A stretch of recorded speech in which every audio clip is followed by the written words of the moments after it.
Hello, everyone, and welcome to the latest edition of the Jake's Take with Jacob Elyachar Podcast. I'm your host, Jacob Elyachar, the chief content producer and writer of jakestake.com, a pop culture news website. Now, if you're watching this on our audio platforms or listening to this on our audio platforms, please give us a 5-star rating and please subscribe. Please download this episode and more episodes. If you're listening to this on our audio platform, if you're watching us on YouTube, please give us a thumbs up. Please subscribe and comment below. I am so excited today because I'm very excited to welcome our latest guest. She is a singer-songwriter, and as of this recording, has over 10,000 Facebook fans and 68,500 Instagram followers. And her music has been featured on Once to Watch, Radio 1 India, and Rolling Stone India. Podcast. Hello, it's so nice to be here with you. You didn't expect that, did you? No. I always do that to my folks. Like, the thing is, I was like feeling the Ed McMahon years ago on the Tonight Show, or and same with the Arsenio Hall show. Like when how they were introducing their guests as Arsenio Hall. So yes. I kind of saw that. That's incredible. All right, so Nikitaa, when did you get interested in performing, and how did that passion evolve into desire to pursue a career in the music industry? Oh my gosh. So I have this very vivid memory. I was, I think, 3. Yeah, I was about 3, and I was watching one of my cousins on stage. She was doing a dance recital, like an Indian classical dance recital. And I looked at her. We were sitting in the front row. My mom was right next to me. And I looked at my mom and I said, someday that's going to be me. And she was like, oh, okay. And I was like, yeah, so you need to get me all the teachers. We need to do this. And I badgered her. I actually badgered her until she got me a dance instructor and a voice lesson teacher and a piano teacher. So I started out really young, and I was on and off the stage for a lot of different things since I was a kid. We would put up these shows in our neighborhood every year, every summer. And I would always participate. I would, dance and act and all kinds of things. I just loved being on the stage. I knew from the age of 3, I guess, that this is what I wanted to do. That's amazing. That's amazing. It's amazing how we were like, sometimes, like I remember when I wanted to work in, be in front of, like, perform or like entertain or just to be in front of a crowd. It was basically preschool as well, so very young age.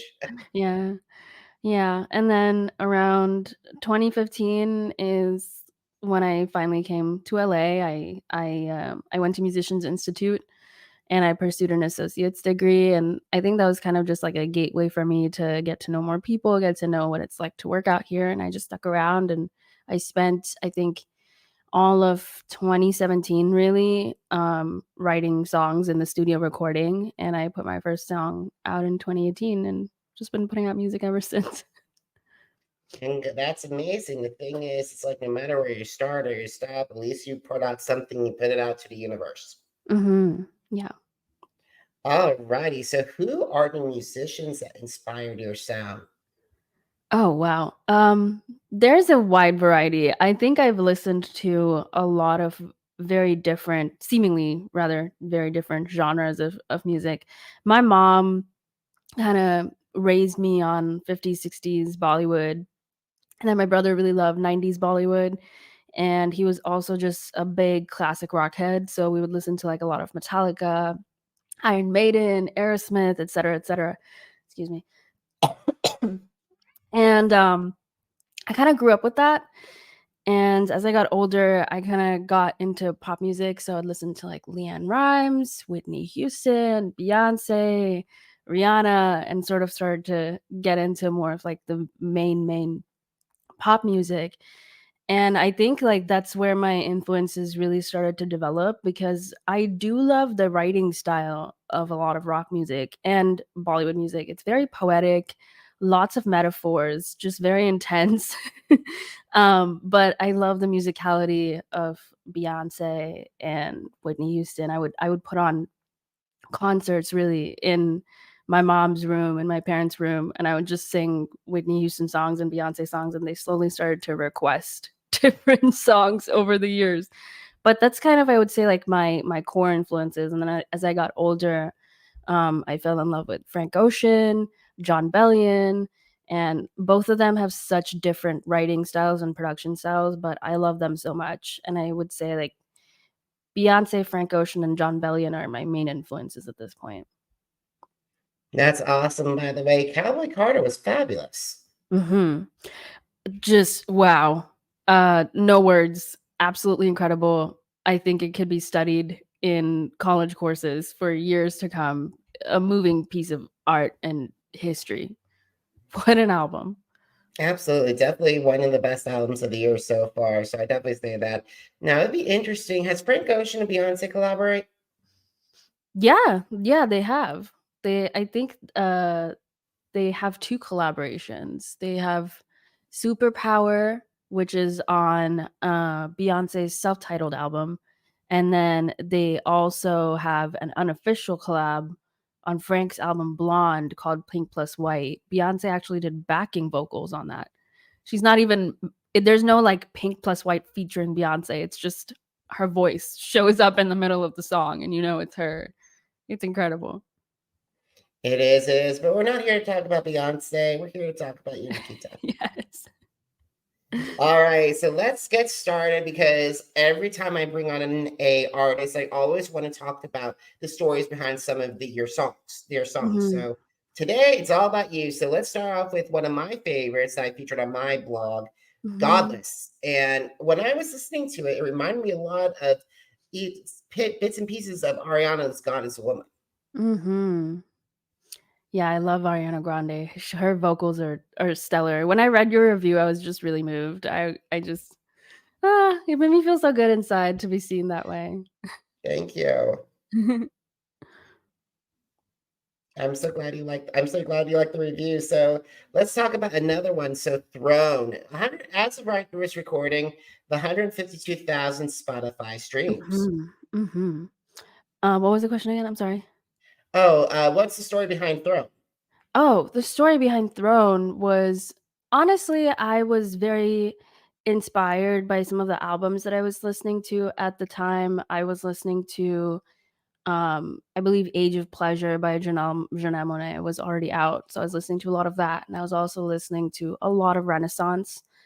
And I was just deeply inspired by both those albums. And I think there's something to be said about a lot of my inspirations being very genre bendy, just not caring about what genre their music is sitting in. And both of those albums have this quality of just fun um, and sensuality to them. And I kind of just wanted to go there for myself. I was walking into every session at the time just saying, I just want to make something fun. I would go in with no brief, no theme, no lyric idea, just go in and say, I just want to make something fun and see what came out of it. And that's what happened with Throne. So my co-creators, Danny and Sal, they just took it and they ran with it. I told them what I was listening to at the time, and we just started doing like the strangest things. A lot of the sounds that you hear in that song are just Danny getting on the mic and just singing gibberish, really. Honestly, it was just so fun and so childlike to produce that song, and we would turn it into like a bass and a random sample and things like that. So that's kind of where the song started, and I'd had a lyric idea sitting in my phone for a while of this idea of like just be a good throne, and just this very cheeky, sexy vibe of like, just do what I tell you, you know, just be a good boy. And I kind of took it and ran with it for this song. And I was like, I just want to make this song about that. And yeah, that's kind of how the song came to be. We didn't really think too hard about song structure or traditional instrumentation or what genre this needs to belong to or anything like that. We just wanted to make something that we all liked and that excited all of us. And that's kind of how Throne was born. That's amazing. Now, another song that you did I really liked was Turn Our Main, 250,000 Spotify streams as of this recording. Or Tumor Me. Yeah, that's I'm so sorry. oh, it's okay. Hindi's not one of the languages that you speak, so it's totally fine. But that is a Hindi song.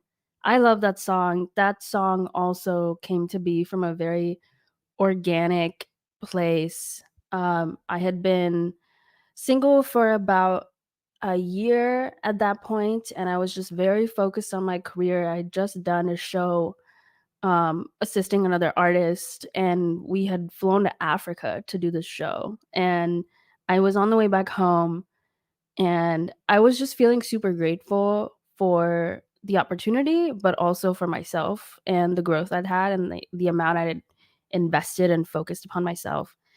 And so that song was really a love letter to my own self, saying, like, it's just you and me, and I will dedicate my whole life to you and just love you through everything. So that song is just me talking to me. And I showed it to an A&R friend of mine, and he worked at Sony at the time, and he showed it to his boss, and they loved it. And so we had a single deal for that song, and it came out under Sony.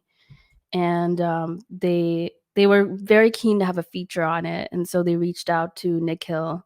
And Nick Hill is amazing. He's also an independent artist back home in India, and his voice is just absolutely incredible. So he hopped on the song. By the time he did, I kind of had everything already arranged out. The production was done. I had already kind of figured out vocal arrangement. So it was very easy for us to record. The only thing was we were still in the pandemic. So he was recording in his own little home studio, and I was recording in my own little home studio, and we never really got to meet, which is the only thing I wish we'd gotten to do with the song. But it just turned out so great. I'm so proud of that song. I know that this song in particular, there's a lot of people on this side of the pond that really listen to it and love it, even though they don't understand a single word. They feel the emotion, and I often get told, like, yeah, that just song just touches my heart. It makes me feel all warm and fuzzy. I'm like, yes, that's how you should feel. I'm glad it translates beyond language. I agree completely, and that gives and like the pandemic was the best time for even though it was not that we were all locked in, but Mhm. we were able to connect with people remotely as well. Like I Mhm. never thought that I would be able to have conversations with people in all the way in let's just in Malaysia or something like Wow. that. Yeah, for Yeah. podcast conversations or even Australia during that time. So it's Wow. amazing that even though it was one of the darkest times in our lifetimes, that there are Mhm. some glimmers of hope. Yeah, I felt like so many artists just took it and ran with it. A lot of people made their best art during the pandemic, and a lot of independent artists got the attention they deserved during the pandemic, at least in India, which is where I was throughout the pandemic. You know, there were no movies coming out, labels were not putting out any songs, and so everyone was just looking at independent artists, and it was incredible. I've watched so many people grow from strength to strength in such a dark time. But I feel like that's art, you know? Artists will take the most painful, gruesome things and turn them into something of beauty, which is incredible. Absolutely, absolutely. So one song like God we gotta talk about is your latest single. It's Elevator. I Mhm. like it. So how is this song similar or different to your other previous singles that you released? I feel like Elevator, Throne, and Daddy are like sisters. Um, they all kind of came from the same place where didn't really have much of a concept, just wanted to get in, have fun, kinda had something lying around in the back of my mind and, like, applied it to whatever we were coming up with. But for Elevator, I worked with Connor, who goes by Quiet Sun, and Connor and I just got in the studio. I was still very deep into Age of Pleasure by Janelle Monáe, and I was also listening to a lot of the Carters, the Beyoncé and Jay-Z album. And I just went in, and I was still riding off the high of writing Throne, and I was like, I want to make more music like this. It's so unique, it's so different, it's so fun, it's so campy and queer, and I kinda just wanna keep doing that. And we started off by laying down just vocal ideas. I was just humming. We came up with so many harmonies, and then Connor took all of it, sampled it, reversed it, chopped it up, and it turns into, like, that beginning section that you hear underneath elevator. You hear that, "Ah." Those are just all my vocals just flipped over all kinds of different ways, and we kinda started there and just took it wherever we wanted to go. I had this concept of elevator, let me elevate ya, and this idea of turning it into a manifestation song of like, I'm riding up this elevator of my career. Nothing can stop me. When I get to the top, all my favorite artists are going to be there to greet me. And that's kind of like the picture I wanted to paint for myself. And so that's why the little it sounds the way it does, because we wanted it to feel what it feels like when an elevator just goes up really fast, or when you're like climbing up a roller coaster and you kind of just feel the pressure. And so we were just going off of the emotion and the picture that we were painting, and we were using all kinds of weird sounds. I think at one point we used like random like analog video game sounds and like sampled our voices, just strange instrumentation really.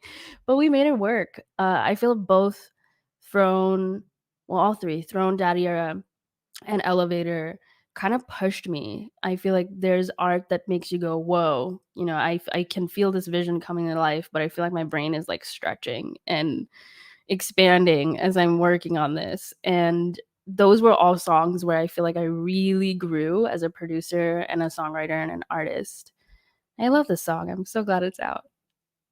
I'm glad it's out too. And it's amazing how much you like when you said elevator, I was like thinking of like going on like those roller coasters. I was thinking of going, I Mhm. felt transported back to Disneyland to Heck talk yeah. about, and I like especially the Guardians of the Galaxy breakout, and then also and also Indiana Jones, Mhm. and not to mention the Matterhorn as well, Yeah. and the Thunder, those 4 rides especially. Yeah. For sure. Yeah, that's definitely the feeling we wanted, was just this, like, feeling of excitement where your gut tightens and you're like, "Oh my god, what's gonna happen next?" We wanted to capture that in a song. Yeah, absolutely, absolutely. So, what have been some of the challenges that you face staying in the music industry, and how have you overcome those obstacles? Ooh, wow. I feel like the biggest one, regardless of what specifics you get told, especially as an AFAB person, a femme presenting person, what you hear very often is, "Oh, don't do that. Don't produce," or like, "Don't don't say so and so. Don't give this feedback." Like all of these things like that you shouldn't do. Which I feel like is very limiting and very wrong, honestly. I remember at the beginning of my career, I was still in music school and I was interested in producing my own music. And I talked to someone who was already in the industry that at the time I was close to. And they said to me, "Yeah, I don't think you should do that. I think you should just stick to singing and songwriting. Leave the production to someone else." And I took it so literally at the time. I was like, "Oh, I guess that's not for me and I shouldn't do it." And I didn't for a while. But what I found is, because I know how to, vocal produce, and because I know how to produce in general, and because I know how mixing and mastering works, when I walk into a session, I know exactly what to ask for. I know what I want my voice to sound like, and say there's a bunch of FX running on my voice. I know how to manipulate my voice to suit it. So I'm a better artist and a better recording artist for it. I'm a better producer for it, and I get to I get to have more control over how my art is perceived and how it sounds. So I think that's a really big thing, is a lot of women and AFAB people just get underestimated a lot. And I think at some point you just have to say, "No, I'm gonna try it. What's the harm in trying it? What's the harm in learning more, in being different? Should do it." Absolutely, there's no harm with Mhm. that. Besides, you'd be a better qualified candidate Yeah. in the artistry now that you had producers. Because the thing is, it's better to have a production, not just be a singer, songwriter, and but also producer as well. Yeah. Because just in case you might need, like, there's so many incredible singers and who are also phenomenal songwriters that have done Mhm. great work. Like Ryan, look at Ryan Tedder. Look Mhm. at Taylor Swift. Those are Mhm. amazing songwriters and Yeah. producers. Yeah, and even, like, Ariana Grande, she comps her own vocals, she produces her own vocals. Beyoncé has gotten to the point where she learned how to use Premiere Pro because she wanted her visuals to look a certain way, and she wanted to learn how to do it, so she did it herself. And those are people who have giant teams. They have a whole machine behind them, and they learn anyway. They're better for it. The reason they are so meticulous and so legendary is because of it. And it feels like today's artists either A, expect somebody to do it for themselves, or B, don't have the initiative. I feel like it's less that artists don't have the initiative, honestly. I feel like a lot of us get bad advice. I think the few of us that don't get bad advice maybe just don't have the financial means or the time to do it. Some of us are working several jobs, and just don't have the opportunity to do it. Or we have people around us who, if they don't give bad advice, they at least tell us, no, no, no, you don't need to do that. You're fine. It's just a bunch of yes men. I think that's the problem, because I feel like if you left an artist alone in a room and you told them you can do whatever you want, artists would choose to learn. They would choose to explore. That's their entire job, is to explore. So they would push themselves. I think it's a lot of the times it's the environments we get placed in that we're told things that make us malleable to and limited in the way we approach our art. Absolutely, absolutely. It's better to be malleable than not be, or just be able to go with the flow than Mhm. just saying and being surrounded by yes people. 100%. All right, so we gotta start winding down our conversation. So, who are your dream collaborators? The singers, the songwriters, musicians, and producer, and how would they enhance your sound? Oh my gosh. I think I would love Beyonce is always at the top of that list forever. Has always been at the top of that list. I would love to, if not collaborate, at least one day like get to sing with her. She's my everything. I feel like that woman musically raised me. So I feel like that's number 1. Frank Ocean's definitely number 2. I would say also Chloe and Halle Bailey, and Ray.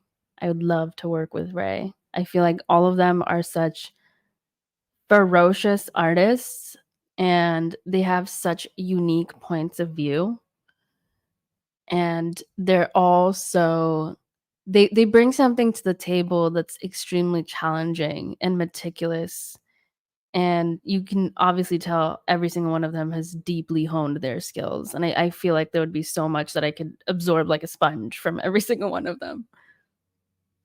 Absolutely, it's better. It's amazing to soak up with a sponge. So, we Mhm. gotta talk about social media. What are your favorite social media platforms? I personally love TikTok the most. I think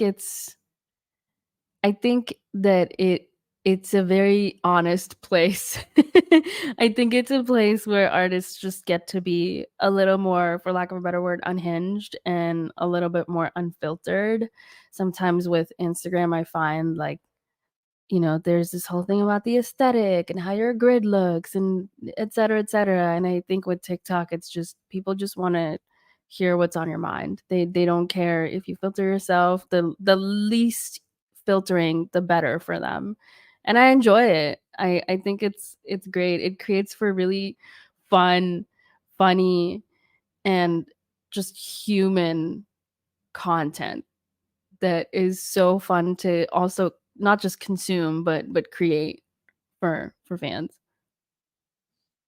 Absolutely, absolutely. So, last question. Are you ready?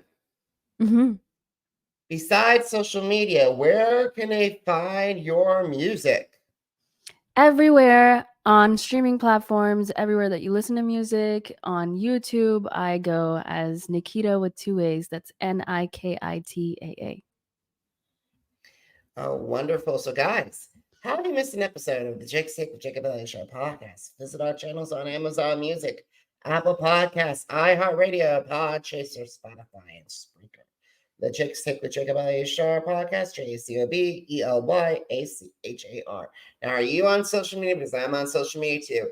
Facebook, Instagram, Threads, Twitter, and YouTube. Jacob Elyachar, JACOBELYACHAR. And if you want to see my take on Nikita's music, visit shakes-shake.com. Once again, shakes-shake.com. Nikitaa, thank you so much for taking time out of your schedule to talk with me today. I really appreciate it. Thank you so much for having me, Jacob. You're so welcome. And guys, thank you so much for watching. Thank you so much for listening. Until next time, have a great one, everybody. Goodbye.